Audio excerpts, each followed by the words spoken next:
Ay tamang-tama po ang nangyari po rito dahil nung naghahanda po kami para dito sa paggunita ng Araw ng Kagitingan ay nasama po sa usapan. At ko, dapat naman, kung tayo ba ay nagbibigay ng dangal sa ating mga nasawi na mga kasama, ay kailangan ang ating pangako sa kanila at ay lagi natin sinasabi, kahit ano pang mangyari, ang inyong mga pamilya ay aalagaan natin, hindi po namin pababayaan.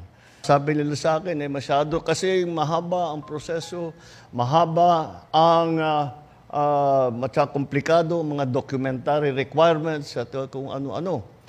Ay kako, hindi siguro tama yan. Dahil bakit naman mahaharang ang ating ibinibigay na tulong sa mga pamilya ng mga nasawi? Bakit mahaharang? Dahil maraming masyadong hinihingi na dokumento, maraming masyadong proseso, ang punot dulo ay nagiging matagal na, nagiging masyadong matagal ang pagbigay ng mga benepisyo na ito. Kaya't ang aming ginawa ay sabi ko, tayo na ang magbuo ng mga dokumento.